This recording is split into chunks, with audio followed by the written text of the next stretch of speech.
இந்த செஷனுக்கு வந்திருக்கிற பக்தர்கள் அனைவருக்கும் என்னுடைய மிக பணிவான வணக்கங்களை தெரிவித்துக் கொள்கிறேன். பிரேயர் சொல்லி இந்த செஷனை ஆரம்பிக்கலாம்.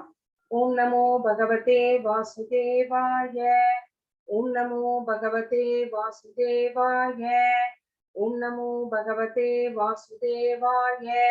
ஓம் அஜ்ஞான திமிராந்தஸ்ய நானாஜனசலாக்கயா சக்ஷுரோன்மிலிதம் येन तस्मै श्रीगुरवे नमः.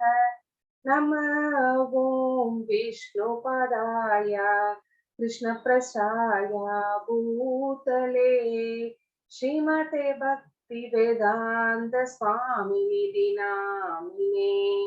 नमस्ते सरस्वती देवे गौरवाणी प्रचारिणे निर्विशेष शून्यवादी पाश्यतादे सतारिणी। हे कृष्ण करुणा सिंधु दीनबंधु जगत्पते गोपीश गोपिका कांत राधा कांत नमोस्तुते तप्त कांचन गौरंगी राधे वृंदावनेश्वरी वृषभानुसुते देवी प्रणमामि हरिप्रिये। जय श्री कृष्ण चैतन्य प्रभु नित्यानंद श्री अद्वैत गदाधर श्रीवासादि गौर भक्त वृंदा। हरे कृष्णा कृष्ण कृष्ण हरे हरे हरे राम राम राम हरे हरे। हरे कृष्ण कृष्ण कृष्ण हरे हरे हरे राम राम राम हरे हरे। हरे कृष्ण कृष्ण कृष्ण हरे हरे हरे राम राम हरे हरे। जगत गुरु श्रील प्रभुपाद की जय।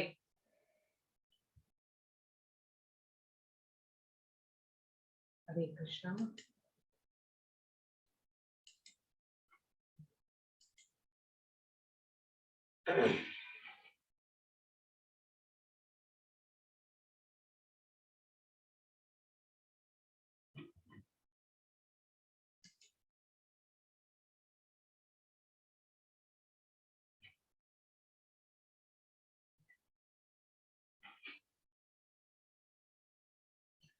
அத்தியாயம் 9 ராஜவித்யா ராஜகுஹ்ய யோகம். மிகவும் ரகசியமான அறிவு. அது என்னது ராஜவித்யா ராஜகுஹ்ய யோகம்? குஹ்யம் அப்படின்னா ரகசியம் அப்படின்னு சொல்றாரு, அப்படிங்கிற அர்த்தம். ஏன் இத ரகசியமான அறிவு அப்படின்னு சொல்றாங்க அப்படின்னு நம்ம இந்த சாப்டர்ல பார்க்கலாம். இது ரொம்ப ரொம்ப முக்கியமான சாப்டர், ரகசியமான சாப்டர். சோ இந்த ரகசியமான சாப்டர்ல என்ன ரகசியம் சொல்ல போறாரு பகவான் அப்படின்னு நம்ம பார்க்கலாம். இப்போ இந்த நாரதரும் பிரம்மாவும் அப்பாவும் பிள்ளையும், பிரம்மாவுடைய பிள்ளைதான் நாரதர், இரண்டு பேருமே பேசிக்கொள்கிறார்கள். என்ன பேசிக்கொள்கிறார்கள் அப்படின்னு கேட்டா, இவர்களுடைய இந்த பேச்சுவார்த்தை கலிச்சந்தாரண உபனிஷத் அப்படின்னு அதிலே பதிவாகி இருக்கிறது. இன்னும் சொல்ல போனா ஸ்ரீமத் பாகவதத்திலே 12வது கேண்டோல கூட இது பதிவாகி இருக்கிறது. இவர்களுடைய பேச்சுவார்த்தை எதை பற்றி பேசிக் கொள்கிறார்கள் அப்படின்னா, கலியுக மக்கள் 5000 வருடங்களுக்கு அப்புறமா எப்படி இருப்பார்கள் இவர்கள் அப்படின்னு தான் பேசிக்கொள்கிறார்கள். இவர்கள் ரொம்ப அஞ்ஞானத்திலே இருக்கிறார்களே, இவர்கள் எப்படி பகவானை அடைவார்கள் அப்படியெல்லாம் ரெண்டு பேரும் பேசுகின்ற அந்த உரையாடல். சோ கலியுகத்திலே சண்டை சச்சரவுகள் நிறைய இருக்கும். ஒருத்தர் சுயநலம் மிகுந்து இருக்கும். இன்னும் சொல்ல போனா பெற்றோர்களே பிள்ளைகளுக்கு வேலியே பயிரை மேய்ந்தா எப்படி இருக்கும், அந்த மாதிரி செல்லம் கொடுத்து கொடுத்து குழந்தைங்களை எடுத்து வச்சிருப்பாங்க. குழந்தைகள் செய்கின்ற தவறுகளை எல்லாம் பெற்றோர்களை மறைத்து மறைத்து அவர்கள் அவங்களை கெடுத்துருவாங்க. அப்புறம் பசுவதை நிறைய இருக்கும். பசுக்கள் பால் கொடுக்கிற வரைக்கும் அதை வச்சிருப்பாங்க. அதுக்கப்புறமா அதை கொன்னு சாப்பிடுவாங்க. இந்த மாதிரி எல்லாம் நிறைய விஷயங்களை பேசுகிறார்கள். பேசும்போது நாரதர் அழுகிறார். ஐயோ கலியுகத்துல இப்படியெல்லாம் நடக்க போகிறதே அப்படின்னு அழுகிறார். சோ அந்த மாதிரி ஒரு பேச்சுவார்த்தை நடக்கும் போதுதான் இந்த கலியுக மக்கள் பகவானை சென்று அடையணும் அப்படின்னா, இதிலிருந்து தப்பித்து பகவானை எப்படி சென்று அடைவது அப்படிங்கும் போதுதான் பகவானுடைய நாமங்கள் அது ரொம்ப ரொம்ப ஈஸி. மற்ற யுகத்துல எல்லாம் தவங்கள் பண்ணினார்கள், அப்புறம் விரிவான கோயில் வழிபாடுகள் பண்ணினாங்க, யாகம் எல்லாம் பண்ணினாங்க. அந்த மாதிரி செஞ்சுதான் வந்து பகவானை அடைய முடிந்தது. ஆனா இந்த கலியுக மக்கள் வந்து ரொம்ப செல்ஃப் ரியலைசேஷன்ல கொஞ்சம் கூட இன்ட்ரெஸ்ட் கிடையாது. புலன் இன்பத்துலதான் இன்ட்ரெஸ்ட். சோ இந்த மாதிரி அறிவு மங்கிய நிலையில் இருக்கிற மக்களுக்கு ஏதாவது ஈஸியா கொடுத்தாதான் வந்து பகவானை வந்து ஆன்மீக பாதைக்கு வருவார்கள் அப்படின்னு சொல்லி யாரு ஸ்ரீ சைத்தன்ய மகாபிரபு வந்து சங்கீர்த்தன யக்னத்தை வந்து கொடுக்கிறார். சோ இந்த சங்கீர்த்தன யக்னத்திலே அவருடைய நாமாக்களிலே அத்தனை சக்திகளும் வந்து டெபாசிட் பண்ணப்பட்டிருக்கிறது. சோ அந்த நாமாக்களை சொல்லி சொல்லி சொல்லியே நாம் வந்து பகவானை சென்று அடைய முடியும். சோ இந்த கலியுகம் அப்படிங்கிறது வந்து ஒரு ரொம்ப மோசமான யுகமாக இருந்தாலும் சரி, அதிலே ஒரே ஒரு நல்ல விஷயம் இருக்கிறது. அது என்ன அப்படின்னா, பகவானை சென்று அடைவதற்கு ஒரு ஈஸி வே வந்து பகவானே சொல்லிட்டு போயிருக்கிறார்.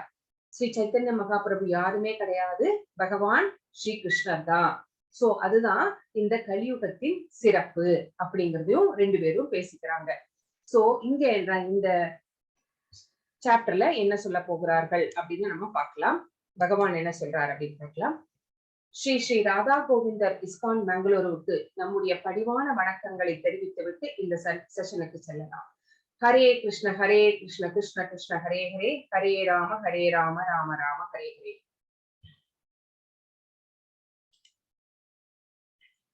நேத்து நம்ம என்ன பார்த்தோம்? அர்ஜுனனுடைய 8 கேள்விகள் என்னென்ன, பிரம்மம் அப்படின்னா என்ன, அத்தியாத்தியம் அப்படின்னா என்ன, அதிதெய்வம் அப்படின்னா என்ன, அதியக்னம் அப்படின்னா என்ன அப்படிங்கறதெல்லாம் ஒரு 8 கொஸ்டின்ஸ் வந்து கேட்டிருந்தார். அதுக்கு பகவான் வந்து எல்லாத்துக்கும் விரிவாக விடையளித்தார். இறக்க போகின்ற நேரத்திலே அப்போ வந்து நான் என்னுடைய புலன்கள் எல்லாம் செயலிழந்து கவம் வந்து தொண்டையை அடைக்கும், நான் எப்படி கடவுளை வந்து நினைவு வைத்துக் கொள்வது, மக்கள் எல்லாம் எப்படி நினைவு வைத்துக் கொள்வார்கள் அப்படின்னு அர்ஜுனர் வந்து மக்களுக்காக கேட்கிறார். அப்போ யோகமிஸ்ரா பக்தியினாலே கிருஷ்ணாவை நினைவில் கொள்வது அப்படிங்கிறத பத்தியும் சொல்றார். தூய பக்தியினாலே ரொம்ப வந்து பகவான் மேல ரொம்ப பகவான் தான் பரமபுருஷர் அப்படிங்கிற அந்த நம்பிக்கையோட நம்ம வந்து பக்தி செய்யும் போது, பக்தி தொண்டில் ஈடுபடும் போது பகவானே அவர்களுடைய கடைசி நேரத்துல அந்த காலே சமாமேக இல்லைங்களா, அந்த மரண நேரத்திலே தன்னை வந்து அவரே வந்து ஞாபகப்படுத்துவார். சோ பொருள் உலகத்திற்கும் ஆன்மீக உலகத்திற்கும் என்ன வேறுபாடு அப்படிங்கிறத பத்தி பார்த்தோம். கிருஷ்ணரை அடைவதில் வந்து தூய பக்தியின் உச்ச நிலை என்ன அப்படிங்கிறதையும் நேத்து ரொம்ப விரிவாகவே பார்த்தோம்.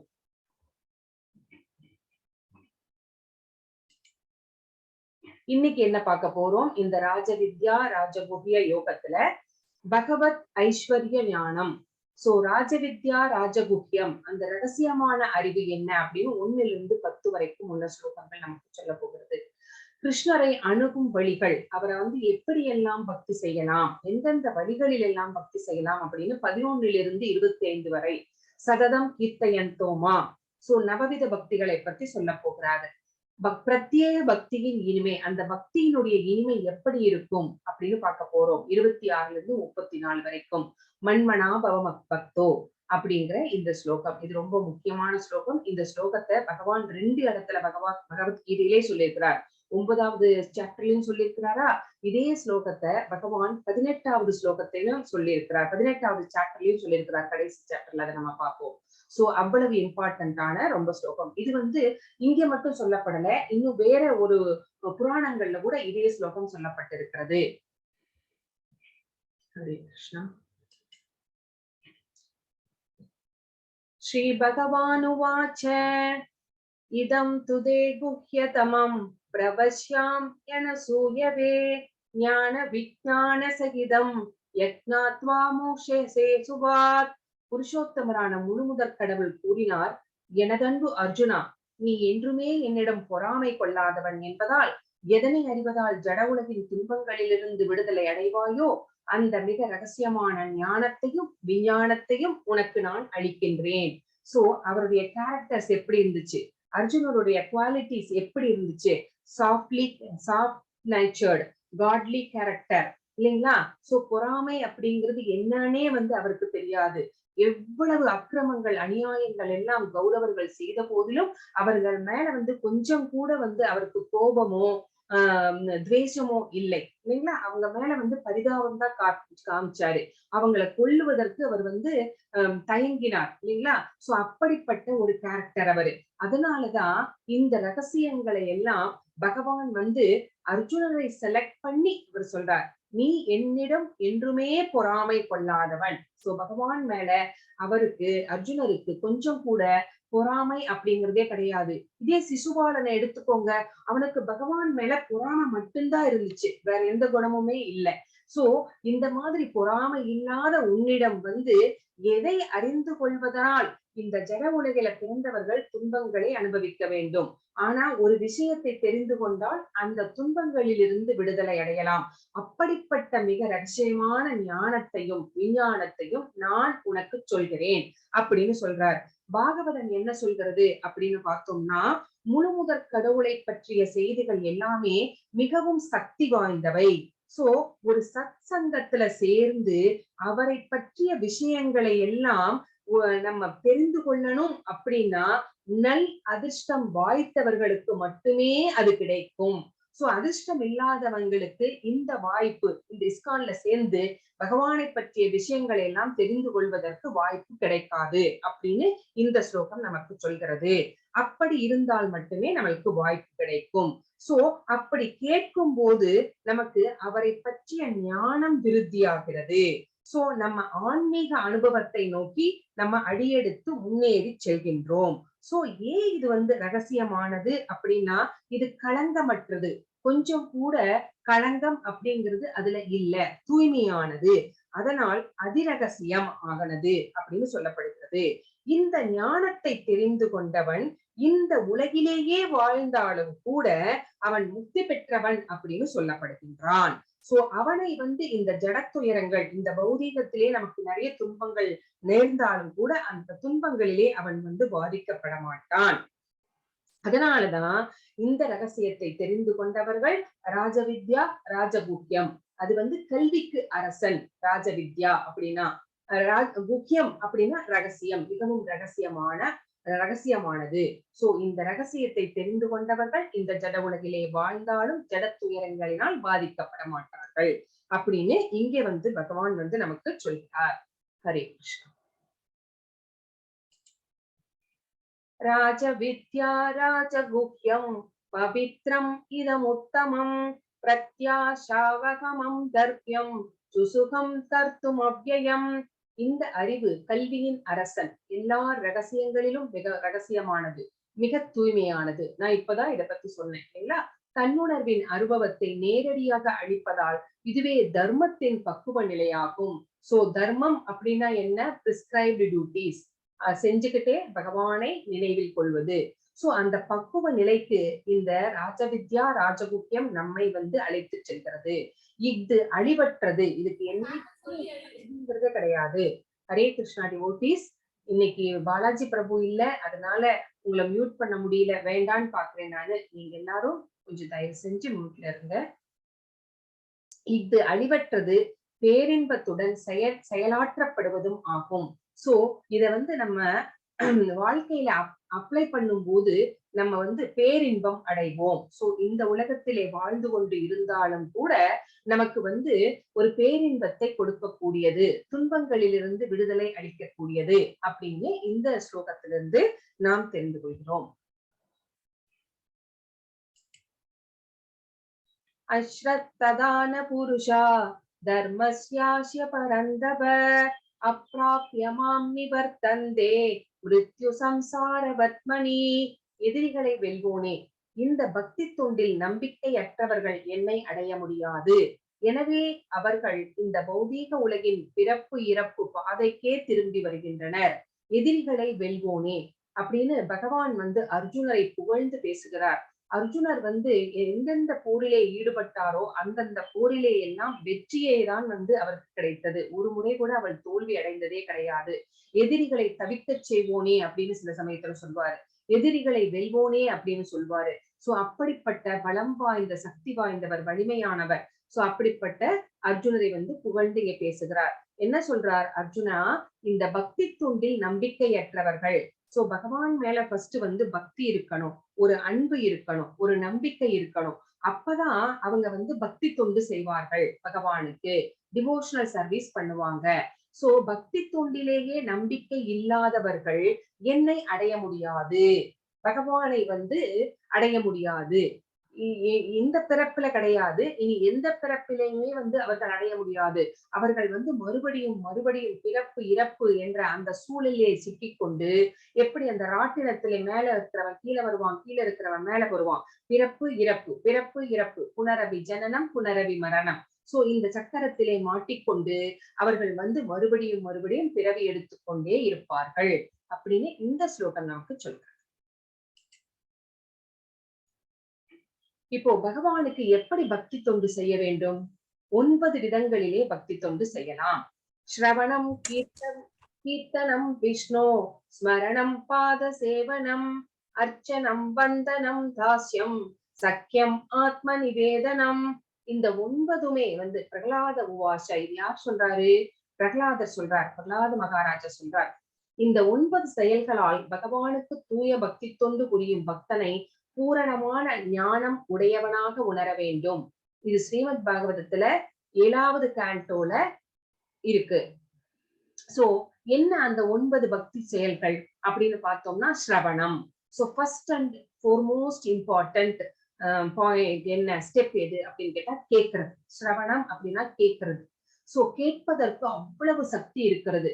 கேட்பதினாலேயே பிரகலாத மகாராஜர் வந்து ஒரு அசுர குலத்திலே பிறந்திருந்தாலும் கூட நாராயணருக்கு பக்தராக மாறினார். சோ அதுவும் எப்படி அம்மாவுடைய அந்த கர்ப்பத்திலே இருந்தார் அவர். அப்போ நாரத முனி வந்து நாராயணருடைய அருமை பெருமைகளை வந்து அந்த தாயாருக்கு எடுத்து சொல்றாங்க. அதை கர்ப்பத்திலே இருந்து கேட்டுக்கொண்டிருந்த பிரகலாத மகாராஜர் நாராயணருக்கு பக்தனாகவே மாறிவிட்டார். சோ அந்த சிரவணத்துடைய இம்பார்ட்டன்ட். இங்க என்ன பிக்சர்ல கொடுத்திருக்காங்க? இங்கே வந்து சுகதேவ முனிவர் வந்து பரீட்சித்து மகாராஜனுக்கு 7 நாட்கள் தான் இருக்கிறது அவர் இறப்பதற்கு. அப்போ 7 நாட்கள்ல உணவின்றி உறக்கமின்றி பகவானை பற்றி மட்டுமே வந்து அவர் கேட்டுக்கொண்டே இருக்கிறார். சோ அதனாலேயே வந்து அவர் வந்து பகவானை சென்று அடைந்தார். சோ இந்த மாதிரி கேட்கறது அப்படிங்கிறது ரொம்ப ரொம்ப இம்பார்ட்டன்ட். நம்ம இப்ப எல்லாம் கேட்டுட்டு இருக்கோம் இல்லைங்களா? சோ இந்த மாதிரி கேட்கறதுனால, ஒரு சத் சங்கத்துல இருந்து கேட்கறதுனால பகவான் மேல ஒரு பற்று வரும். சோ அவர்கிட்ட வந்து இன்னும் தெரிஞ்சுக்கணும் அப்படிங்கிற ஆசையினால நம்ம வந்து தேடி தேடி போய் நிறைய பேத்துக்கிட்ட இந்த மாதிரி சத் சங்கத்துல இருக்கிறவங்க கிட்ட பேசுவோம், பழகுவோம், படிப்போம், கேட்போம், இந்த மாதிரி எல்லாம் செய்வோம். அதுதான் சிரவணத்தோட இம்பார்ட்டன்ட். சோ நம்ம திருவள்ளுவர் கூட சொல்லியிருப்பாரு இல்லைங்களா? செல்வத்துள் செல்வம், செவிச்செல்வம், அச்செல்வம், செல்வத்துள் எல்லாம் தலை. சோ செவிச்செல்வம். சோ கேட்கறதுதான் ரொம்ப ரொம்ப இம்பார்ட்டன்ட் அப்படிங்கிறது. சோ கீர்த்தனம், கீர்த்தனம் அப்படிங்கிறது பகவானை பற்றி பாடுவது. சோ இங்க யார் பாடுறாங்க அப்படின்னா மீராபாய். சோ அவருடைய நாமம், ரூபம், குணம், லீலை இவற்றை பற்றி பாடுவதனாலே இவங்கெல்லாம் வேதம் கற்கல. ஒரு வேதங்கள்லாம் கற்காமலேயே ஒரு சாதாரண எளிமையான ஒரு ஒருத்தங்க தான். ஆனாலும் பகவான் மேல பக்தியோட பாடுறதுனாலேயே வந்து பகவானை சென்று அடைந்தாங்க அப்படின்னு தெரிஞ்சுக்கிறோம். ஸ்மரணம், ஸ்மரணம் அப்படின்னா திரும்ப திரும்ப திரும்ப திரும்ப நினைத்து கொண்டே இருத்தல். யார் அப்படி பண்ணினாங்க அப்படின்னா நம்மளுக்கு தெரியும். ஸ்மரணம் பண்றதுக்கு அப்படிங்கிறது எல்லாருமே பண்ணுவாங்க இல்லைங்களா? இங்க நம்ம யார வந்து பண்ணலாம்? துருவ மகாராஜர் பகவானுடைய நாமத்தை வந்து நினைத்து கொண்டே வந்து தவம் செய்து கொண்டிருந்தார். நம்ம அவரை பத்தி பின்னாடி பார்ப்போம். இது இப்போ கீழே கூட அவரை பத்தி போட்டிருக்கு சரிங்களா? சோ ஸ்மரணம் அப்படின்னு கூட சொல்லலாம். நினைத்து கொண்டே தவம் செய்து கொண்டிருக்கிறது. அடுத்தது பாத சேவனம். இது வந்து லட்சுமி தாயார். சோ அவங்க வந்து எப்பவுமே வந்து பகவானுக்கு வந்து பாத சேவனம் செய்து கொண்டிருப்பார். அடுத்தது வந்து அர்ச்சனம். சோ மலர்களாலும் மற்ற பொருள்களாலும் பகவானை வந்து அர்ச்சித்தல். அது வந்து இன்னொரு வகையான வழிபாடு. வந்தனம், வந்தனம்னா பகவானை வணங்குதல். சோ இங்க வந்து யார் என்ன பண்றார் அப்படின்னா ஒத்த கால்ல நின்று துருவ மகாராஜா பகவானை வணங்குகின்றார். தாஸ்யம் அப்படின்னா ஒரு அடிமையை போல பணியாற்றுவது. ராமபிரானுக்கு ஆஞ்சநேயர் எப்படி பணியாற்றினாரோ அந்த மாதிரி பணியாற்றுவது. சக்கியம் அப்படின்னா நண்பனாக இருப்பது. எப்படி அர்ஜுனர் பகவானுக்கு நண்பனாக இருக்கிறாரோ அந்த மாதிரி இருக்கிறது. ஆத்ம நிவேதனம் அப்படின்னா தன்னையே இருதய பூர்வமாக அர்ப்பணித்து விடுதல். எப்படி வாமனராக பகவான் 3 அடி மண் கேட்டார் பலி மகாராஜா கிட்ட. அப்ப 2 அடி அளந்தாச்சு, 3வது அடி அடிக்கிறது வைக்கிறதுக்கு இடம் இல்ல. அப்ப என்ன பண்ணா தன்னுடைய தலையை காமிச்சிட்டார். சோ பகவான் கிட்ட சரணடைஞ்சிட்டார். இங்க வையுங்கன்னு சொல்லி தலையை காமிச்சு தன்னையே அர்ப்பணிச்சிட்டார். சோ இதுதான் 9 வகையான செயல்கள்னால தூய பக்தி தொண்டு செய்வது அப்படிங்கிறது. சோ இதுல நம்மளுக்கு என்ன பண்ணுனா உங்களுக்கு இஷ்டமா பாடுறது இஷ்டம் அப்படின்னா பகவானை பத்தி பாடி பக்தி செய்யலாம். ஸ்மரணம் அப்படின்னா டெய்லி நம்ம நாம ஜபம் சொல்லி நம்ம பக்தி செய்யலாம். சோ அர்ச்சனம் பண்ணணுமா, சுரணம் பண்ணணுமா, என்ன வேணாலும் நம்மளுக்கு எது ஈஸியா இருக்குதோ அந்த மாதிரி நம்ம நினைச்சுக்கிட்டு நம்ம அந்த பாவத்துல நம்ம பக்தி செய்யலாம். இதுதான் நவவித பக்தி அப்படின்னு சொல்லப்படுகிறது. மயா ததம் இதம் சர்வம் ஜகத் அவ்யக்த மூர்த்தினா மத்ஸ்தானி சர்வபூதானி நசாகம் தேஸ்வவஸ்தித. நான் எனது இந்த அறிவிற்கு அப்பாற்பட்ட விஸ்வரூபத்தின் மூலம் அகிலம் முழுவதும் பரவியுள்ளேன். எல்லா ஜீவன்களும் மற்றும் படைப்புகளும் என்னில் இருக்கின்றன. அதே சமயத்தில் அவைகளிலிருந்து வேறுபட்டு என் மாயையால் மறைக்கப்பட்டு இருக்கின்றேன். சோ இங்க பகவான் என்ன சொல்றார், விஸ்வரூபத்தின் மூலம் அகிலம் முழுவதும் பரவியுள்ளேன் அப்படிங்கிறாரு. அவருடைய விஸ்வரூபத்துல பார்த்தோம் அப்படின்னா காடுகள், மலைகள், கடல்கள், சமவெளிகள் எல்லாமே இருக்கும். சோ அங்க என்னென்னலாம் வசிச்சுட்டு இருக்குது, மிருகங்கள், பறவைகள், மரங்கள், மனிதர்கள் எல்லாமே அந்த விஸ்வரூபத்திலேயே அடங்கி இருக்கிறது. சோ எல்லா ஜீவன்களும் எல்லா படைப்புகளும் அந்த விஸ்வரூபத்திலே இருக்கிறது. அதே சமயத்தில் அவைகளிலிருந்து வேறுபட்டு என் மாயையால் மறைக்கப்பட்டு இருக்கிறேன். ஆனா பகவானுக்கும் நமக்கும் மாயை என்ற திரை இருக்கின்றது. அதனால நம்ம பகவானை பார்க்க முடியாது. எப்படி காத்த நம்ம உணர்கிறோம் இல்லைங்களா? ஆனா அந்த காத்த நம்மளால பார்க்க முடியுதா அப்படின்னா பார்க்க முடிவது கிடையாது. சோ பகவான் காற்றாக எல்லா இதுவாக இந்த பிரபஞ்சம் முழுவதுமே அவர் பரவி இருக்கிறார். நம்மளுக்கு எதை பார்த்தாலுமே, ஒரு மரத்தை பார்த்தாலும், ஒரு சின்ன குருவியை பார்த்தாலும், ஒரு நாயை பார்த்தாலும், ஒரு பசுவை பார்த்தாலும், மனிதர்களை பார்த்தாலும் எங்கும் எங்கும் எங்குமே கிருஷ்ணராக தோன்ற வேண்டும். ஏன்னா எல்லாவற்றிலுமே அவர்தான் நிறைந்திருக்கிறார். ஆனா நம்ம நிறைந்திருந்தாலும் அந்த மாயை அப்படிங்கிற திரை இருக்கிறதுனால நம்ம பகவானை நேரடியாக பார்க்க முடிவது கிடையாது. ஹரே கிருஷ்ணா. ந சமத்ஸ்தானி பூதானி பஸ்ய மே யோகமைஸ்வரம் பூத ப்ரூணச பூதஸ்தோ மமாத்மா பூத பாவனக. இருப்பினும் சோ எல்லா இடத்திலும் பகவான் நிறைஞ்சு இருக்கிறார். இருப்பினும் படைக்கப்பட்டவை எல்லாம் என்னில் நிலை பெற்று இருக்கவில்லை. எனது யோகத்தின் ஐஸ்வர்யத்தை பார். நானே எல்லா உயிரினங்களையும் காப்பவன் என்ற போதிலும், எங்கும் நிறைந்துள்ளவன் என்ற போதிலும், நான் இந்த பிரபஞ்ச தோற்றத்தின் ஒரு பகுதி அல்ல. ஏனெனில் நானே படைப்பின் மூல காரணம். சோ இதை எல்லாமே நான் தான் படைச்சேன். நான் தான் எல்லாத்துக்கும் ஆதாரமாக இருக்கின்றேன். ஆனா நான் இந்த தோற்றம் இப்ப நம்ம பார்க்கிறோமே, இந்த தோற்றத்தில் எப்பார்ட் கிடையாது. நான் தனித்து இருப்பவன், சுதந்திரமானவன் அப்படின்னு இங்க பகவான் சொல்றார். இந்த படைப்பு மூல காரணம் இருந்தாலும் இருப்பது இல்லை.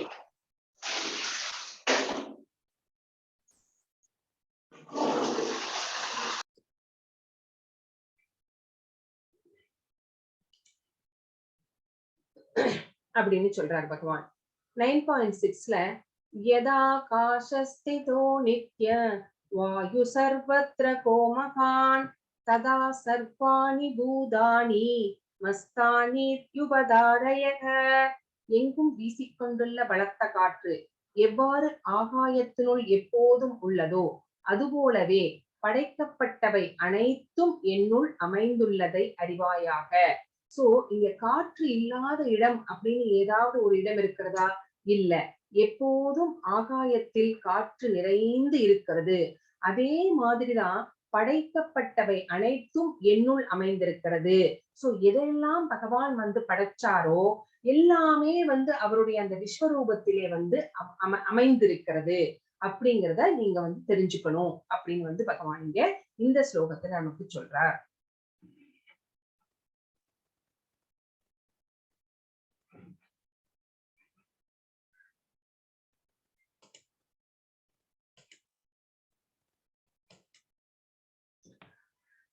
प्रकृतिं स्वाम् अवष्टप्य विसृजामि पुनः पुनः भूतग्रामम् इमं कृत्स्नम् அவ்சம் பிரகிருதோ வசாத். பிரபஞ்ச தோற்றம் முழுவதும் எனக்கு கீழ்ப்பட்டது. எனது விருப்பப்படி அது மீண்டும் மீண்டும் தானாக படைக்கப்பட்டு இறுதியில் எனது விருப்பப்படி அளிக்கப்படுகிறது. சோ இந்த பிரபஞ்சத்தை பார்க்கிறோம். காடுகள், மலைகள், சமவெளிகள் எல்லாமே நமக்கு தெரியுது. இது எல்லாம் படைத்தவர் பகவான். சோ பகவானுடைய சக்தி இதை படைத்தது. சோ பகவானாலேயே இது ஆளப்படுகிறது. சோ இதுக்கெல்லாம் எஜமானர் யார் அப்படின்னா பகவான் தான் ப்ரொப்ரைட்டர். சோ அவருடைய இஷ்டப்படி அவருக்கு எப்ப தோன்றுதோ அப்போதெல்லாம் படைக்கப்பட்டு அழிக்கப்படுகிறது. மீண்டும் அவருக்கு எப்ப தோன்றுதோ மீண்டும் படைக்கப்பட்டு அழிக்கப்படுகிறது. சோ அவருடைய விருப்பப்படி படைக்கப்பட்டும் அழிக்கப்பட்டும் சேஞ்சஸோட இருக்கிறது தான் இந்த பிரபஞ்சம். நசமாம் தானி கர்மாணி நிபத்னந்தி தனஞ்சயக உதாசீனவத் ஆசீனம் அசக்தம் தேசு கர்மசு.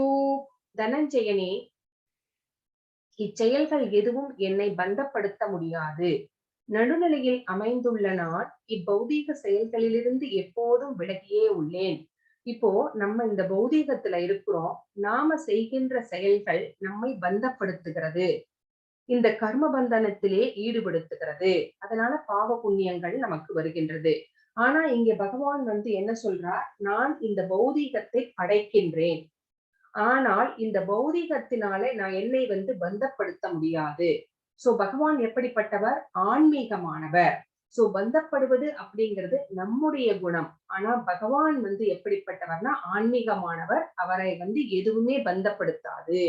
இந்த பௌதீக செயல்களை வந்து பௌதீகத்தை படைத்தாலும் கூட அவர் வந்து இந்த பௌதீகத்திலே இருந்து விலகியே இருக்கிறார். அவர் சுதந்திரமானவர், தனித்து இருப்பவர். இத வந்து 2-3 ஸ்லோகங்கள்ல பகவான் நம்மளுக்கு எடுத்து சொல்லி இருக்கிறார்.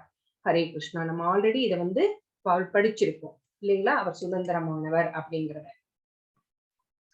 மயாத்யசேன பிரகிருதி சூயதே சரசாசரம் ஏதுநானேன கௌந்தேய ஜகத் விபரிவர்த்ததே. குந்தியின் மகனே, எனது சக்திகளில் ஒன்றான இந்த ஜட இயற்கை எனது மேற்பார்வையில் செயல்பட்டு அசைகின்ற மற்றும் அசையாதவற்றையெல்லாம் உண்டாக்குகின்றது. சோ என்னுடைய சக்திகளில் ஒன்றான இந்த ஜட இயற்கை, பகவானுடைய தாழ்ந்த சக்தி தான் இந்த ஜட இயற்கை அப்படின்னு பார்த்தோம். சோ இந்த ஜட இயற்கை அப்படிங்கிற அந்த சக்தி என்ன பண்ணுகிறது? அசைகின்றது. எதெல்லாம் அசையுது? மிருகங்கள், மனிதர்கள், இந்த மாதிரி அசைகின்ற. அசையாதது மலைகள், கடல்கள், இந்த மாதிரி இதையெல்லாம் வந்து பகவானுடைய சூப்பர்விஷன்ல வந்து இதை எல்லாமே வந்து உண்டாக்குகிறது பகவானுடைய அந்த ஜடசக்தி. அதன் ஆணைப்படி அந்த தோற்றம் மீண்டும் மீண்டும் படைக்கப்பட்டு அழிக்கப்படுகிறது. சோ ஒரு தடவை வந்து படைக்கப்பட்டுருச்சு அப்படின்னா அந்த பிரளயம் ஏற்படுகின்ற போது மீண்டும் வந்து அழிக்கப்படுகிறது. பிரளயம் ஏற்படுகின்ற போது எல்லாமே பகவானுடைய வயிற்றிலே சென்று தஞ்சமடைகின்றது. அப்புறம் பகவான் வந்து எப்ப படைப்ப ஆரம்பிக்கணும் அப்படின்னு நினைக்கிறாரோ அப்போ எந்த ஆர்டர்ல எல்லாம் உள்ள போய் ஐக்கியமாச்சோ அதே ஆர்டர்ல எல்லாமே மீண்டும் வந்து படைக்கப்படுகிறது. ஹரே கிருஷ்ணா. அவஜானந்தி மாமூடா மனுஷீந்தனும் ஆஸ்ரிதம் பரம் பாவம் அஜானந்தோ மம பூத மகேஸ்வரம். மனித உருவில் நான் தோன்றும் போது முட்டாள்கள் என்னை ஏளனம் செய்கின்றனர். எனது பரம இயற்கையை, அதாவது இருப்பை, அனைத்திற்கும் நானே உன்னத உரிமையாளன் என்பதை அவர்கள் அறிய மாட்டார்கள். சோ யாராவது பகவான் வந்து இப்போ அட் பிரசன்ட் பகவான் வந்து மனித உருவல வர்றாரு அப்படின்னா நானோ நீங்களோ கூட நம்ப மாட்டோம் இல்லைங்களா? சோ அதான் பகவான் சொல்றார், மனித உருவில் நான் தோன்றும் போது இவன் வந்து பகவான் வந்து சைத்தன்ய மகாபிரபுவா வந்தப்போ கூட பகவானை வந்து நிறைய பேர் வந்து விமர்சனம் பண்ணினாங்க. இந்த மாயாவாதிகள் வந்து ரொம்பவே வந்து பகவானை வந்து விமர்சனம் பண்ணாங்க. சோ பகவானும் விமர்சனத்திற்கு உட்பட்டவர் தான். சோ பகவானை வந்து நம்ம என்ன பண்றோம் அப்படின்னா ஏளனம் செய்கின்றனர். மக்கள் வந்து அவங்கள நம்ப மாட்டாங்க இல்லைங்களா? வேணா போலி சாமியார்களை வேணா நம்புவாங்க, உண்மையான பகவானை நம்ப மாட்டார்கள். ஏன்னா அவருக்கு வந்து என்ன தெரியாது அப்படின்னா போலி சாமியார்களுடைய போலி வேஷம் எல்லாம் தெரியாது இல்லைங்களா? அதனால நம்ம அவருடைய இயற்கையை அவர்தான் இந்த பிரபஞ்சத்திற்கே, ஏன்னா இந்த பிரபஞ்சத்தை படைத்து காத்து அழிப்பவர் அவர்தான் அப்படிங்கிற அந்த உண்மை நமக்கு தெரியாததுனால, நம்ம அறியாமையிலே இருக்கின்றதுனால நாம வந்து அவரை வந்து ஏளனம் செய்கின்றோம். அதை வந்து நம்ம நம்பவும் மாட்டோம் அப்படின்னு இந்த மூடர்கள் நம்ம இந்த கலியுகத்து மக்களை பற்றி, இந்த அறியாமையிலே இருக்கின்ற மக்களை பற்றி சொல்றாரு. முதல்ல கூட அதே மாதிரிதான் இல்லைங்களா? அந்த அந்த யுகத்திலே கூட துரியோதனன் இருந்தான், பகவான்னு தெரியல. சிசுபாலன் இருந்தான், அவனுக்கும் தெரியல. ஆனா பஞ்ச பாண்டவர்கள், குந்தி மகாராணி இவங்களுக்கு மட்டும்தான் இவர் முழுமுதற் கடவுள் அப்படிங்கிற உண்மை வந்து தெரிந்திருந்தது. ஹரே கிருஷ்ணா.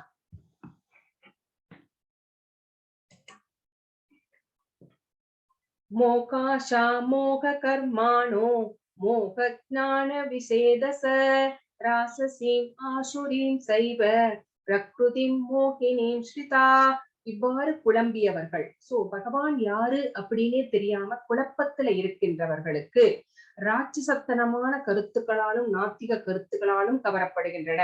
சோ பகவானை நம்பாதவர்கள், பகவான் மீது நம்பிக்கை இல்லாதவர்களுக்கு வந்து நாத்திகத்தை பற்றி யாராவது பேசினால் அதனால் அந்த கருத்துக்களினால் அவர்கள் வந்து மிகவும் கவரப்படுகிறார்கள். சோ அவர்கள் எப்படி இருக்கிறார்கள்? ஒரு மயக்க நிலையிலே இருக்கிறார்கள். சோ அந்த மயக்க நிலையிலே இருக்கும் போது அவர்கள் வந்து நிறைய விஷயங்களுக்காக முயற்சிகள் மேற்கொள்கிறார்கள். அறிவு பயிற்சிகள் மேற்கொள்கிறார்கள், பலநோக்கு செயல்கள் செய்கின்றார்கள். நிறைய விஷயங்கள் செய்யும் போது அவர்கள் அனைத்திலுமே வந்து தோல்விதான் அடைகின்றார்கள். ஏன்னா அவங்களுக்கு என்ன இல்ல, பகவான் மேல நம்பிக்கை இல்ல, நாத்திக கருத்துக்கள்னால கவரப்பட்டிருக்கிறார்கள். சோ அவர்கள் எடுக்கின்ற முயற்சிகள் எல்லாமே தோல்வியிலேயே முடிவடைகின்றது.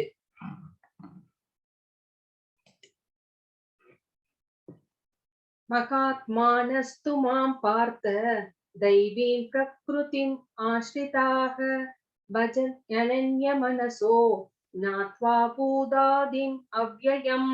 பிதாவின் மகனே, குழப்பமடையாத மகாத்மாக்களோ தெய்வீக இயற்கையின் பாதுகாப்பில் உள்ளனர். சோ நாத்திகர்கள் அப்படி இருக்கிறார்கள். ஆனா பகவானை நம்புகின்ற மகாத்மாக்கள் இருக்கிறார்களே, அவர்கள் எப்படி இருக்கிறார்கள் அப்படின்னா பகவான் மேல அவர்களுக்கு 100% நம்பிக்கை இருக்கிறதுனால பகவானுடைய பாதுகாப்பின் கீழ அவர்கள் வந்து இருக்கின்றார்கள்.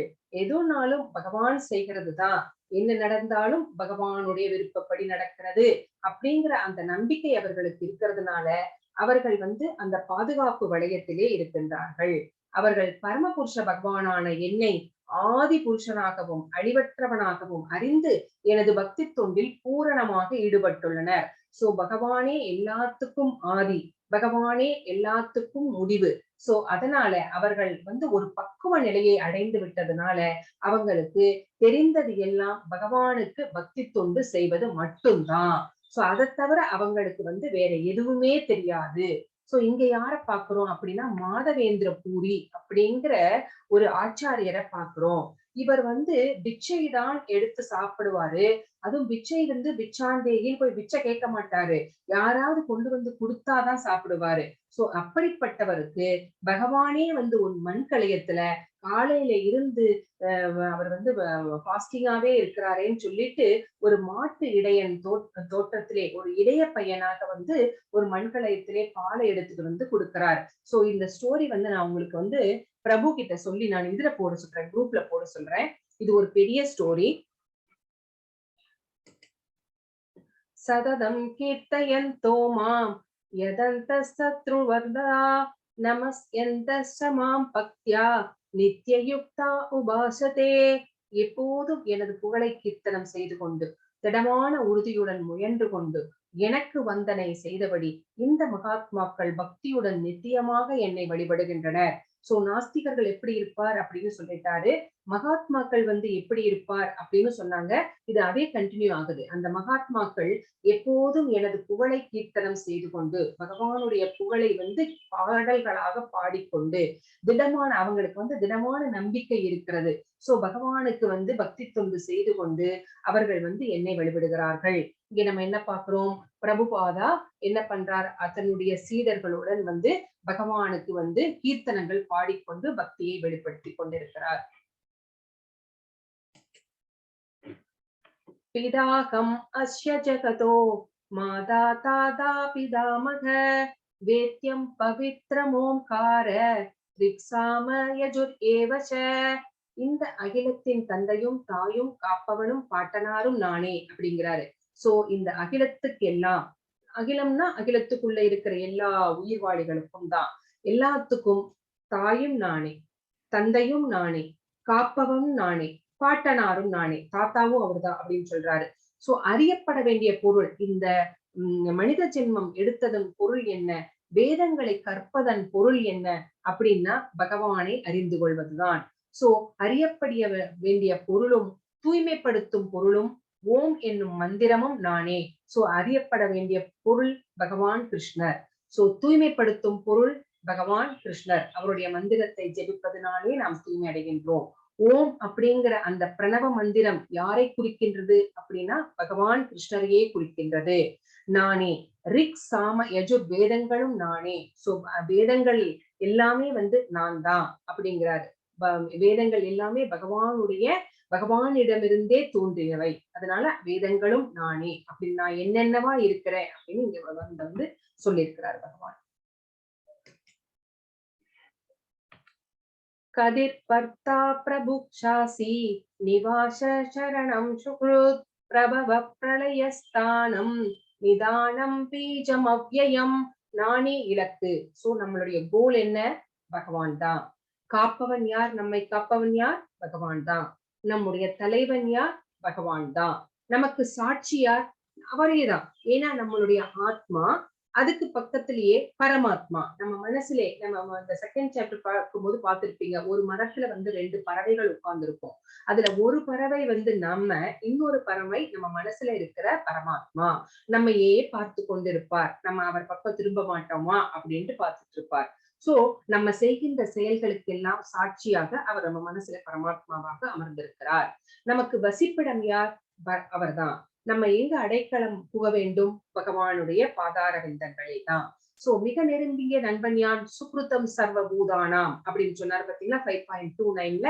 சோ அவர்தான் நம்மளுடைய வெல்விஷர், நம்முடைய உற்ற நண்பன் அப்படின்னு இங்க பகவான் மறுபடியும் சொல்றார்.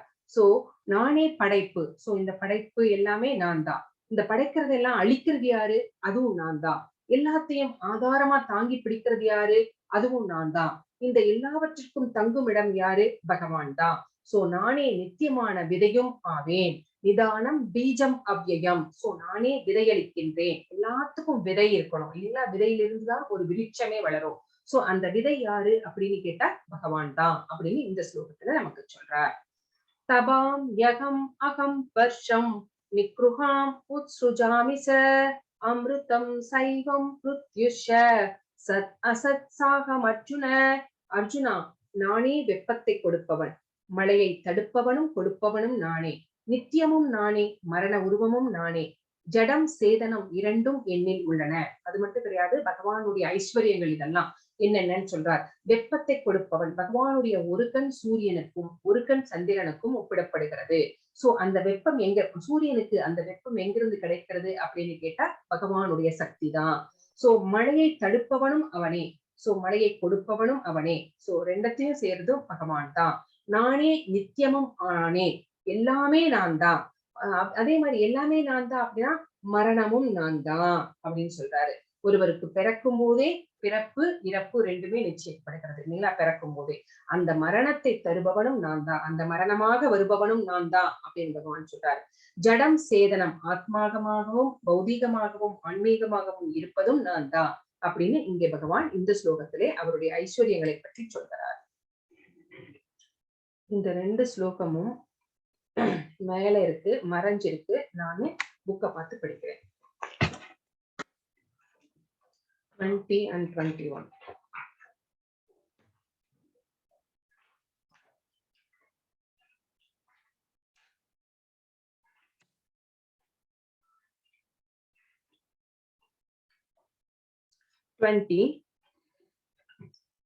त्रैविद्या मां सोमभा भूतभावा यज्ञैरिष्ट्वा स्वर्गदिं प्रयत्तन्ते ते पुण्यमासत्य सुरेन्द्रलोकम् अश्नन्ति दिव्यान्ति देवभोगान्.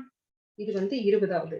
21 तेदं भुक्त्वा स्वर्गलोकं विशालं क्षीणे पुण्ये मध्यलोकं विशन्ति एवं त्रयी धर्ममनुप्रपन्ना कदा कदं காம காமாலபந்தே. சோ இந்த 2 ஸ்லோகங்களும் என்ன சொல்றதுன்னு பார்க்கலாம். ஸ்வர்கலோகத்தை அடைவதற்காக வேதங்களை பயின்று சோமரசத்தை அருந்துபவர்கள் என்னை மறைமுகமாக வழிபடுகின்றனர். இதன் மூலமாக அவர்கள் பாவ விளைவுகளில் இருந்து தூய்மையடைந்து புண்ணியமான இந்திரலோகத்தில் பிறவியெடுத்து அங்கே தேவ சுகங்களை அனுபவிக்கின்றனர். வேதங்கள்லயே ஒரே ஒரு நிமிஷம்.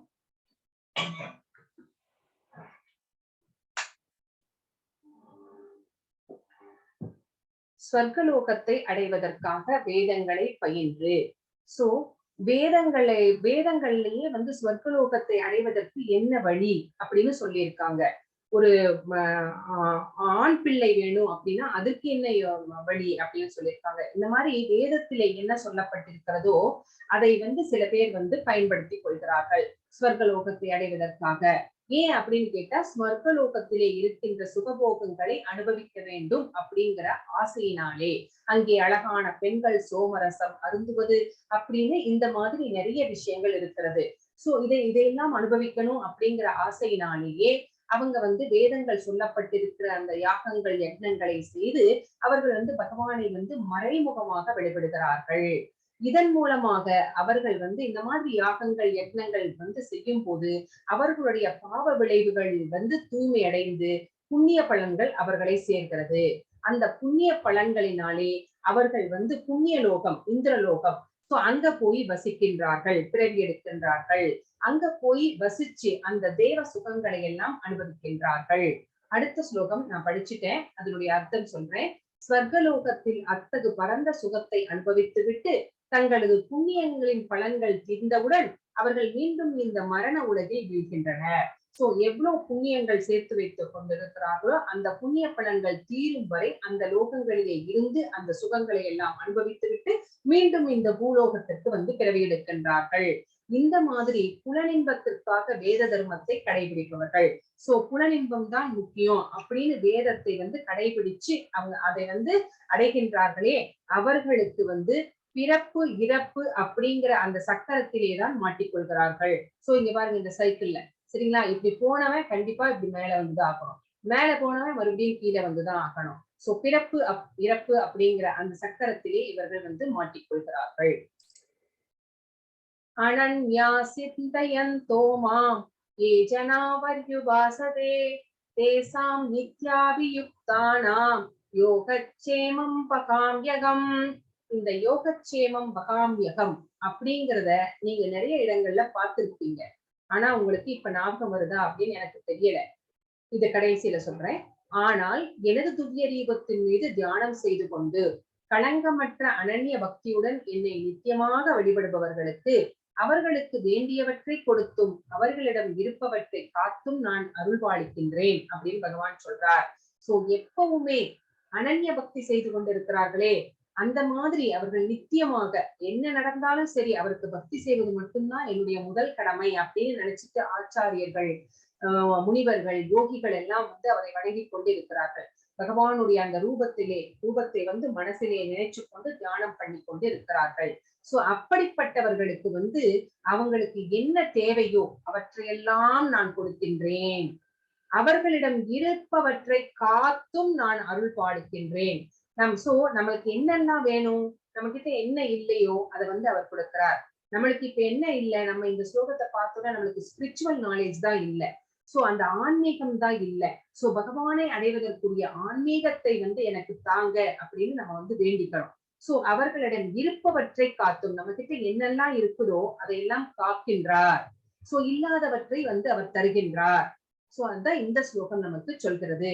யோகக்ஷேமம் பகாம் யகம் அப்படிங்கிறது அந்த எல்ஐசி பாத்தீங்களா, லைஃப் இன்சூரன்ஸ் கார்பரேஷன், அதுல நீங்க போய் பாத்தீங்கன்னா யோகக்ஷேமம் பகாம் யகம் அப்படின்னு இருக்கும். நீங்க அப்ப இந்த ஸ்லோகத்தை ரொம்ப நல்லா புரிஞ்சுக்குவீங்க. நீங்க நாளைக்கு பார்த்துட்டு எனக்கு சொல்லுங்க. ஏப்யன்ய தேவதா பக்தா யஜந்தே ஸ்ரத்தயான்விதா தேவி மாம் கேவகம் தேய யஜன்ய விதி பூர்வகம். மற்ற தேவர்களை நம்பிக்கையோடு வணங்கும் பக்தர்கள் உண்மையில் என்னை மட்டுமே வழிபடுகின்றனர். நம்ம எந்த தேவதர்களையும் நம்ம வழிபடலாம். ஆனா அது இன்டைரக்டா நம்ம யாரை வழிபடுகிறோம் அப்படின்னாலும் அது பகவான் கிருஷ்ணரை தான் வழிபடுறோம். ஏன் அப்படின்னா இவங்க எல்லாருமே பகவானுடைய அங்கத்துணுக்குகள், அங்கங்கள் தான். நம்ம யாரை வழிபட்டாலும் சரி, இவங்கள்ல யாரை வழிபட்டாலும் சரி, இவங்க எல்லாமே பகவானுடைய பார்ட்ஸ் அண்ட் பார்சல்ஸ் தான். சோ அவர்களுடைய பகவானுடைய அங்கங்கள் தான். சோ ஒவ்வொரு பார்ட் அததான் நம்ம வழிபடுகின்றோம். அப்போ இன்டைரக்டா நம்ம யாரை வழிபடுகின்றோம்? பகவான் கிருஷ்ணரைத்தான் வழிபடுகின்றோம்.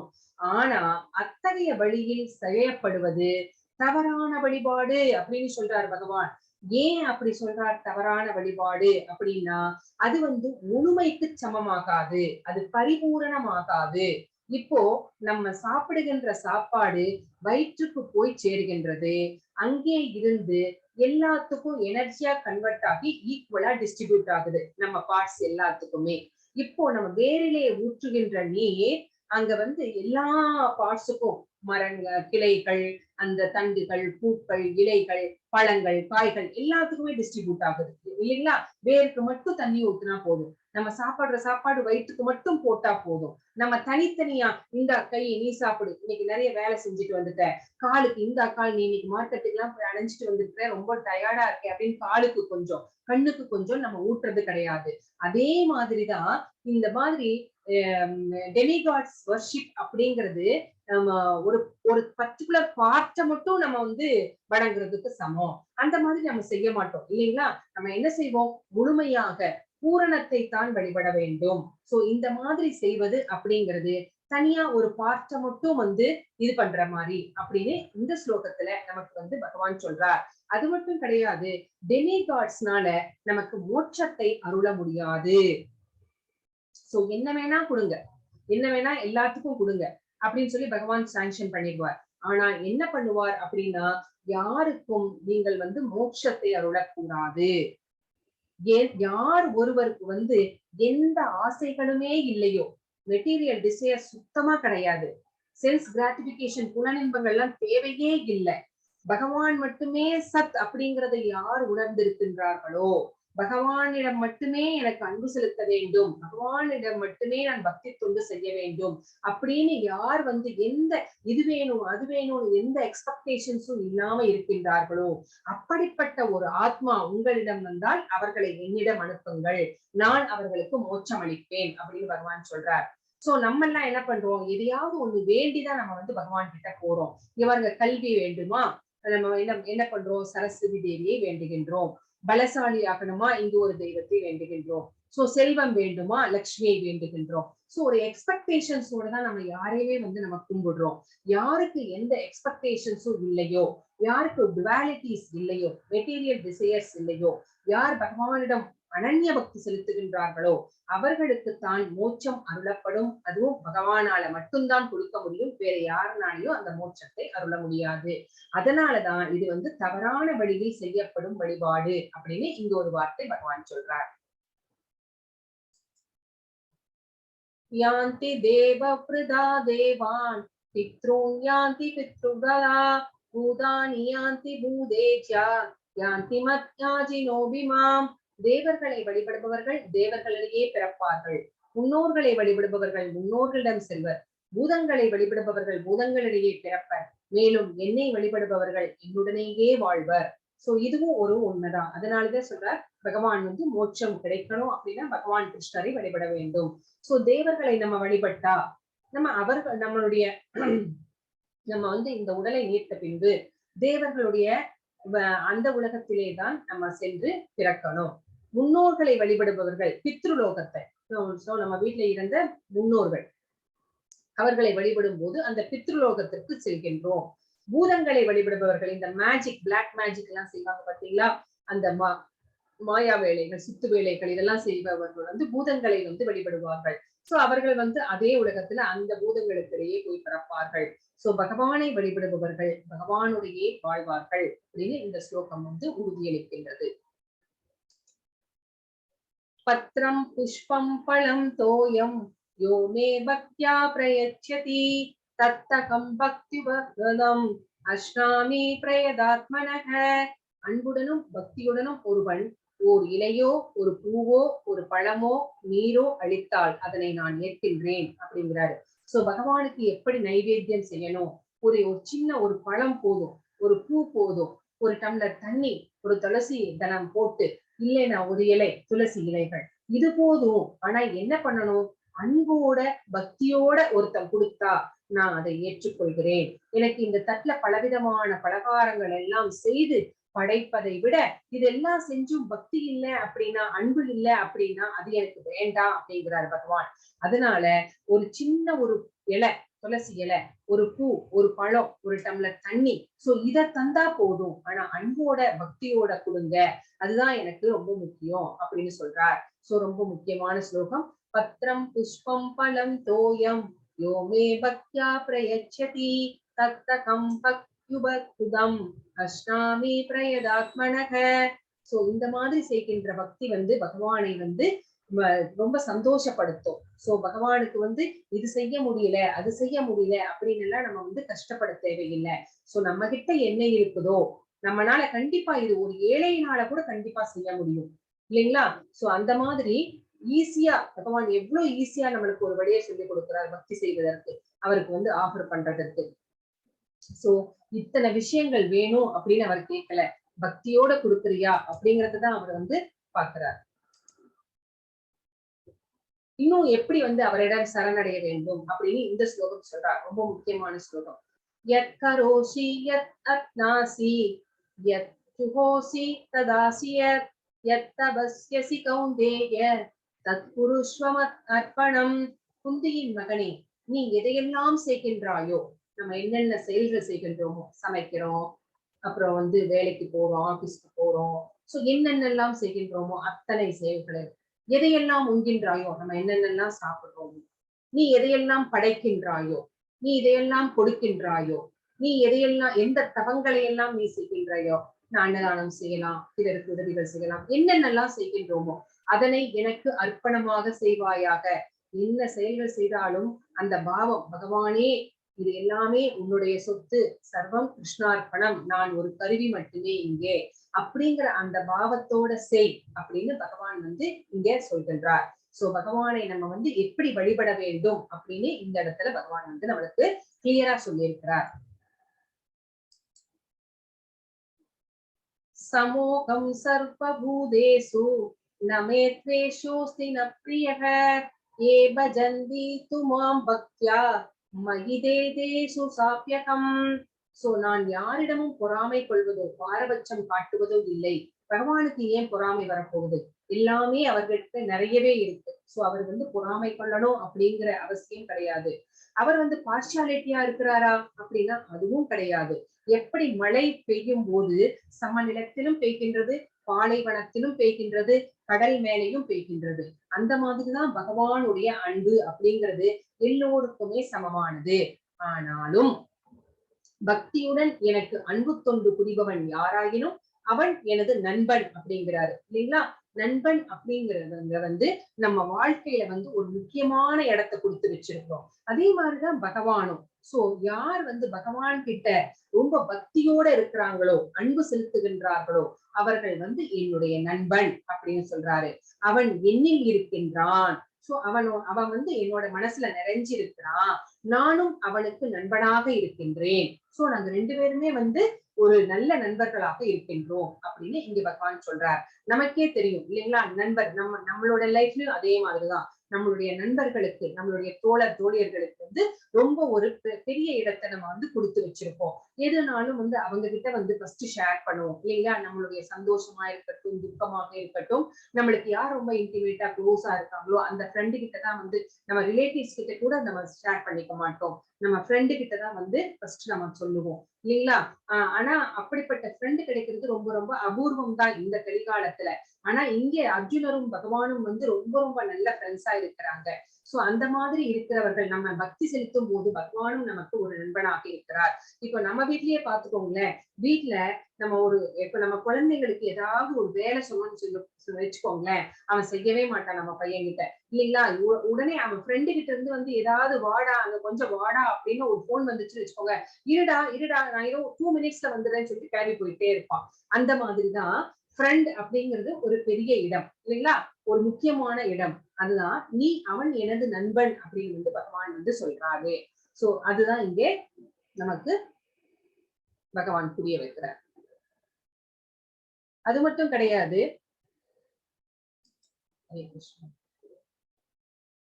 அபிசே சுதுரு ராசரோ அஜதே மாம் அனன்யபாக் சாது ஏவ சமன்யவ்ய சம்யக்ய வசிதோ ஹிச. ஒருவன் மிகவும் மோசமான செயலை செய்தாலும் அவன் பக்தி தொண்டில் பிறளாது ஈடுபட்டிருந்தால் அவனை சாதுவாகவே கருத வேண்டும். ஏனெனில் அவன் தனது தீர்மானத்தில் திடமாக உள்ளான். சோ இந்த பிக்சர்ல நம்ம யார பாக்குறோம்? இங்க 2 பேரு ஜகாய் மகாய் 2 பேரும் ஒரு நல்ல பிராமண குலத்திலே பிறந்திருந்தாலும் அவங்களுக்கு இல்லாத கெட்ட பழக்கங்களே கிடையாது சரிங்களா? அந்த மாதிரி குடிப்பாங்க, இல்லிசிட் செக்ஸ், மாமிசம் சாப்பிடுறது, எல்லா பழக்கங்களுமே இருக்கிறதுனால எந்நேரமும் தெருவுல சண்டை போட்டுக்கிட்டே தான் இருப்பாங்க. அடிதடி சண்டையா தான் இருக்கும். சோ இந்த மாதிரி இருக்கிறவர்களை கூட அவர்கள் வந்து ஒரு சிச்சுவேஷன்ல நித்யானந்த பிரபு வந்து ஒரு பக்தராக, கிருஷ்ண பக்தர்களாகவே மாற்றி விட்டாங்க. சோ அவங்க வந்து அவ்வளோ பெரிய பக்தர்களாக மாறிவிடுகின்றார்கள். சோ இப்போ முன்னாடி வந்து அவங்க மோசமான செயலை செய்து கொண்டிருந்தாங்க. அப்புறமா அவங்க பக்திக்கு வந்ததுக்கு அப்புறம் பிறளாமல் கரெக்டா அனன்ய பக்தி செய்து கொண்டிருக்கிறார்கள். அப்படி இருக்கிற சிச்சுவேஷன்ல நம்ம அவங்க முன்னாடி அவங்க செஞ்சதை வந்து குத்தி காட்டக்கூடாது. நீ அப்படி இருந்தியே அப்படின்னு சொல்லக்கூடாது. இப்ப அவர்கள் தவறாமல் பக்தி செய்து கொண்டிருக்கிறதுனால அவர்களை வந்து சாதுக்களாகவே வந்து நாம் நடத்த வேண்டும். சோ அவங்கள வந்து முன்னாடி இருந்ததை பத்தி பேசக்கூடாது. அந்த ரிஷி மூலம் நதி மூலம் பார்க்க கூடாதுன்னு சொல்லுவாங்க பாத்தீங்களா? அதனால அதை எல்லாமே தள்ளி வச்சுட்டு நம்ம இப்ப அவங்க பிறளாமல் பக்தி செய்வதனால சாதுக்களாக கருத வேண்டும். क्षिप्रं भवति धर्मात्मा वशस्व शान्तिं निगच्छति कौन्तेय प्रतिजानीहि न मे भक्त प्रणश्यति. அவன் வெறுவிரைவில் தர்மாத்மாவாகவாகி நித்தியமான அமைதியை அடைகின்றான். அப்படிப்பட்ட சாது சொன்ன பாத்தீங்களா? அந்த அவன் வந்து பின்னா நல்ல தர்மவானாக மாறுகிறான்.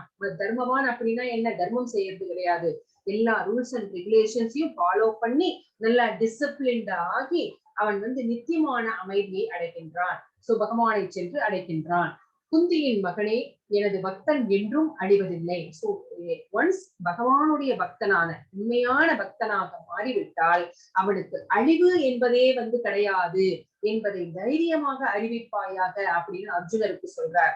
ஏன் அவரே சொல்லிருக்கலாமே, ஏன் அர்ஜுனர் கிட்ட வந்து சொல்றார் அப்படின்னு பார்த்தா அவர் சொன்ன சொல்ல மீறிடுவார். எப்படின்னு கேக்குறீங்களா? குருச்சேத்திர போர்ல வந்து நான் வந்து ஆயுதம் ஏந்த மாட்டேன் அப்படின்னு சொன்னார் இல்லைங்களா? ஆனா அர்ஜுனருக்கு ஒரு துன்பம் நேர்ந்த போது அர்ஜுனரை கொல்வதற்காக பீஷ்மரே வந்து அம்புகளை விட்டு எய்து கொண்டிருந்த போது அர்ஜுனரை காப்பதற்காக அந்த ரதத்திலே இருந்து கீழே குதித்து அவருடைய கிரீடம் கீழே விழுந்துருச்சு, அவருடைய அங்கவஸ்திரம் ஒரு பக்கம் கிடக்குது. ஆனா என்ன பண்றார்? கீழே குதிச்சவர் வேற ஒரு உடைந்த தேரிலே இருக்கின்ற அந்த ரதத்தின் சக்கரத்தை எடுத்துக்கொண்டு அவர் பீஷ்மரை வந்து தாக்குவதற்காக ஓடுகின்றார். இங்க கிருஷ்ணர் ஓடும் போது அர்ஜுனர் என்ன பண்றார்? பகவானே கிருஷ்ணா, நீ ஆயுதம் ஏந்த மாட்டேன்னு சொல்லி இருக்கீங்க, நீங்க அதை மறந்துட்டீங்க, தயவு செய்து நில்லுங்க அப்படின்னு கால்ல விழுகிறார் அர்ஜுனர். அதையெல்லாம் தாண்டி கொண்டு ஓடுகின்றார்.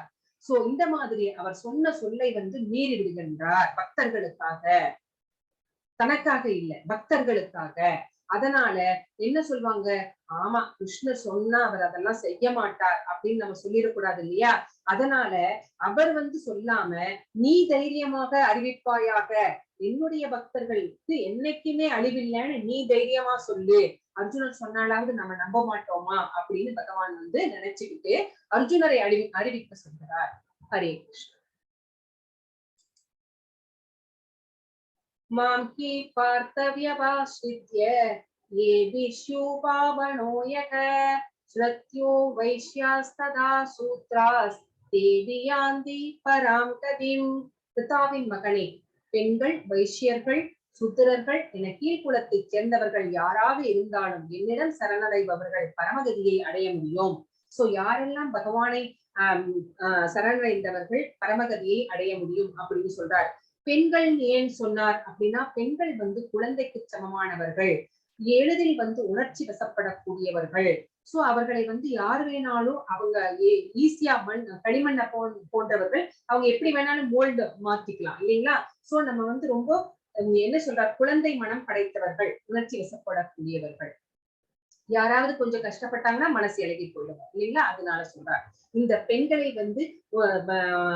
ஃபர்ஸ்ட் அப்பா காப்பாத்தணும், கல்யாணத்துக்கு அப்புறம் கணவர் காப்பாத்தணும், வயசான காலத்திலே மகன் காப்பாத்தணும். இப்படிப்பட்டவர்களுடைய பாதுகாப்பிலே பெண்கள் இருக்க வேண்டும். சோ இப்படிப்பட்ட பெண்கள் கூட என்னிடம் சரணடைந்தால் என்னுடைய பரமகதியை அடைய முடியும் அப்படின்னு பகவான் சொல்றார். இந்த வைசியர்கள், சூத்திரர்கள் இவர்களும் கூட என்னை சரணடைந்து விட்டால் இவர்களும் கூட அவர் கீழ்குலம் மேல்குலம் அப்படின்னு எந்த டிஸ்கிரிமினேஷனும் பகவானுக்கு கிடையாது. நீ எப்படி பக்தி செய்யற அதை மட்டும்தான் பகவான் பார்க்கிறார். சோ பகவான் நம்மளுக்கு அந்த ஒரு ஆழ்வார் பேர் எனக்கு மறந்துருச்சு. ஸ்ரீரங்கத்துல ஒரு ஆழ்வார் இருப்பார். அவர் கீழ்குலத்திலே பிறந்திருப்பார். சட்டுன்னு அவர் பேர் வர மாட்டேங்குது. குலசேகர ஆழ்வார். இல்ல மித்தாஜி, குலசேகர ஆழ்வார் கிடையாது. கீழே வரும் அவர் பேரு, கற்பனா இல்ல, நம்ம நாளைக்கு நான் சொல்றேன். அந்த ஆழ்வார் கீழ்குளத்திலே பிறந்திருப்பார். அதனால கோயிலுக்குள்ள விட மாட்டாங்க. அதனால காவிரியில குளிச்சுட்டு அவரும் அவருடைய அப்பாவும் என்னைக்காவது ஒரு நாள் என்ன கோயிலுக்குள்ள கூட்டிட்டு போங்கப்பா அப்படின்னு கேட்கிறார். அப்ப அவருக்கு அந்த ஆழ்வார் அப்படிங்கிற பேர் எல்லாம் வரல. அப்போ அவர் கோபுரத்தை பார்த்து கும்பிட்டு, சரிப்பா என்னைக்காவது ஒரு நாள் கூட்டிட்டு போறேன் அப்படின்னு சொன்னவர் கொஞ்ச நாள் கழிச்சு அவங்க அப்பா இறந்துடுறார். சோ ஒரு நாள் மறுபடியும் அவர் அப்பா இறந்ததுக்கு அப்புறம் கொஞ்ச நாள் அதே மாதிரி காவிரி கரையில குளிச்சுட்டு அந்த கோபுரத்தை பார்த்து, என்னைக்காவது ஒரு நாள் நான் உன்னை வழிபடுறதுக்கு எனக்கு சான்ஸ் கொடுக்க மாட்டேயா அப்படின்னு படிச்சுட்டு அழுதுட்டு அப்படியே அந்த காவிரி கரை மணலையே படிச்சு தூங்கிடுறார். அப்போ மறுநாளைக்கு காலையில அவருக்கு அபிஷேகத்துக்காக தண்ணி எடுக்க வந்த ஐயர் நடுவுல இப்படி படுத்துட்டு இருக்கிறத பார்த்து நல்ல கட்டையால அடிச்சிடுறார். அடிச்சுட்டு என்ன சொல்றாரு அப்படின்னா, அடிச்சுட்டு தண்ணி எல்லாம் எடுத்துட்டு போயிடுறார். தண்ணி எல்லாம் இந்த பக்கமே வரக்கூடாது நீ அப்படின்னு துரத்திடுறார். அப்ப நாங்க போனா கோயில் கதவு மூடிடுச்சு. கோயில் கதவு மூடிட்டு என்ன பண்ணாலும் திறக்கவே வரல. அப்போ சரி உள்ள திருடங்க தான் பூந்துட்டாங்க அப்படின்னு நினைச்சிட்டு அந்த ஐயர் என்ன பண்றார், அரசருக்கு செய்தி அனுப்புகிறார். அரசருடைய அந்த காவலாளிகள் எல்லாம் போர் வீரர்கள் எல்லாம் கதவை திறக்க முயற்சி செய்கிறார்கள். திறக்கவே முடியல. அப்போ உள்ள இருந்து ஒரு அசரீரி கேட்கிறது. ரங்கராஜனே பேசுகிறார். ஸ்ரீரங்கநாதரே பேசுறார். இந்த மாதிரி என்னுடைய பக்தனை நீங்க அடிச்சிருக்கீங்க, அவன் ரொம்ப துன்பத்துல இருக்கான், அவன் வந்தால் மட்டும்தான் இந்த கதவை திறக்கும், இல்லைன்னா இந்த கதவு திறக்கவே திறக்காது அப்படின்னு சொல்லிட்டார் பகவான். அவரை தேடி போறார். அவரை தேடி போயிட்டு அந்த அர்ச்சகர் கிட்ட ஒண்ணு சொல்லுற, நீ உன்னோட தோல்ல சுமந்துட்டு வரணும். அவர் கீழ்குலத்திலே பிறந்தவர், இவர் ஒரு பிராமணர். சோ நீ தோல்ல சுமந்துட்டு வந்தா மட்டும்தான் இந்த கதவை திறக்கும் சொல்லிட்டாரு. அவர் எங்கெங்கயோ தேடி கடைசியில பிடிச்சு நீ வாப்பா அப்படின்னா அவர் பயந்து பயந்து ஓடுறார். இவரும் பின்னாடியே ஓடுறாரு. நான் அடிக்க வரல கொஞ்சம் நில்லு அப்படின்னு சொல்லிட்டு, கதவு திறக்கல, நீ வந்தாதான் திறக்கும் அப்படின்ட்டாரு. சோ அவர் வந்ததுக்கு அப்புறமா, தோல்லே சுமந்து கொண்டு வந்ததுக்கு அப்புறமா தான் அந்த கதவு திறந்தது. சோ அந்த மாதிரி பகவானுக்கு கீழ்குலம் மேல்குலம் அப்படிங்கிற அந்த டிஸ்கிரிமினேஷன் எல்லாம் கிடையவே கிடையாது. யாராக இருந்தாலும் உண்மையான பக்தி செலுத்துபவர்கள் யாரோ அவர்கள் பகவானுடைய பரமகதியை அடைய முடியும். ஹரே கிருஷ்ணா. மன்மனா பவ மத்பக்தோ மத்யாஜி மாம் நமஸ்குரு மாம் யே வைஷ்யசி யுக்வைவம் ஆத்மானம் மத்பராயணக சோ இந்த நான் சொன்னேன் 2 தடவை சொல்லியிருப்பார். பகவத்கீதையிலே 2 இடத்துல சொல்லியிருக்கிறார். 9வது சாப்டர்ல 18வது சாப்டர்ல. இன்னொரு இடத்துல புராணத்திலும் சொல்லியிருக்கிறார். சோ என்ன சொல்றாரு இந்த ஸ்லோகத்துல அப்படின்னு பார்த்தா, உனது மனதை எப்போதும் என்னை சிந்திப்பதில் ஈடுபடுத்தி எனது பக்தனாக ஆகி எனக்கு வந்தனைகள் செய்து என்னை வழிபடுவாயாக. இவ்வாறாக என்னில் முழுமையாக லகித்து நிச்சயமாக நீ என்னிடமே வருவாய். சோ பகவான் தான் எல்லாம் அப்படின்னு நம்ம நினைச்சிட்டோம் அப்படின்னா நமக்கு பகவான் கிட்ட போய் சேருவதற்கான வாய்ப்பை அவரே அருளுகின்றார். சோ எப்படி எப்போதும் என்னை பற்றி சிந்திப்பதில் ஈடுபடுத்தி அப்படின்னா, நான் அன்னைக்கே உங்களுக்கு ஒரு எக்ஸாம்பிள் சொன்னேன். எப்படி ஒரு காதலன் காதலி இருப்பார்களோ பகவான் அந்த மாதிரிதான் நம்ம பகவானை நேரம் நினைச்சு கொண்டிருக்கலாம். ஒரு இளம் தாயாரை பத்தி சொன்னேன் நான். அந்த மாதிரி நினைத்து கொண்டிருக்கலாம். சோ அவங்க எப்படி அவங்களுடைய குழந்தை நினைச்சிட்டு இருக்காங்க அந்த மாதிரி. சோ இந்த மாதிரி அவரை பற்றி நினைத்துக் கொண்டிருக்கும் போது, அவரை பற்றி கேட்டுக் கொண்டிருக்கும் போது அவர் மேல நமக்கு ஒரு பற்று வளர்கிறது. சோ அவரை பத்தி நிறைய படிக்கணும், கேட்கணும் அப்படின்னு ஆவல் உருவாகின்றது. அதனால நம்ம பகவான் கிட்ட பக்தி செய்ய ஆரம்பிப்போம். அப்புறம் கொஞ்சம் கொஞ்சமா நைவேத்தியம் எல்லாம் செய்ய ஆரம்பிப்போம். சோ அவருக்காகவே நம்ம நிறைய விஷயங்களை மாற்றிக்கொள்ளுவோம்.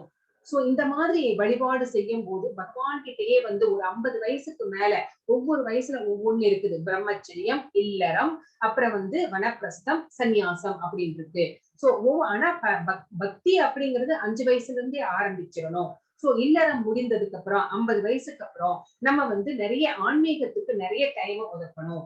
அப்புறம் 75 வயசுக்கு அப்புறம் முழுமையாக இல்லறத்தை தவிர்த்து விட்டு நம்ம இங்க பௌதீகத்திலே மனைவி மக்கள் மேல வச்சிருந்த பற்றை எல்லாம் மடைமாற்றி திசை மாற்றி பகவான் மேல பற்றாக நம்ம வைத்து விட வேண்டும். சோ அந்த மாதிரி பகவான் கிட்ட லயிச்சு போகும்போது நிச்சயமாக நீ என்னிடம் சேருவாய் அப்படின்னு பகவான் இந்த ஸ்லோகத்துல நமக்கு சொல்லிருக்கார். சோ இந்த சாப்டர் இதோட முடிவடைகிறது. இதோடைய முக்கியமான ரீகேப் மட்டும் பார்த்துடலாம். பகவத் ஐஸ்வர்ய ஞானம், ராஜவித்யா ராஜகுஹ்யம், அந்த ரகசியமான ஞானம் என்ன அப்படிங்கறத பத்தி பகவான் சொன்னார். ஏன் ரகசியம் அப்படிங்கிறதையும் பகவான் சொன்னார். சோ கிருஷ்ணரை அணுகும் வழிகள், அதாவது அந்த நவவித பக்திகள், சததம் கீர்த்தயந்தோமா. சோ அந்த 9 விதமான பக்திகள் என்னென்ன, யார் யார் அந்த மாதிரி எல்லாம் பக்திகள் செய்தார்கள் அப்படின்னு எக்ஸாம்பிள்ஸோட நம்ம பார்த்தோம். பிரத்யேக பக்தியின் இனிமை, சோ அவருக்கு எப்படி எல்லாம் வழிபாடு செய்யணும், அவருடைய நண்பனாக ஆக முடியும். சோ அந்த பக்தியினுடைய இனிமை எப்படிப்பட்டது, அதனுடைய பலன் என்ன, பகவானுடைய பரமபதத்தை அடைவது அப்படிங்கறதெல்லாம் நம்ம இப்போ பார்த்தோம். ஹரே கிருஷ்ணா.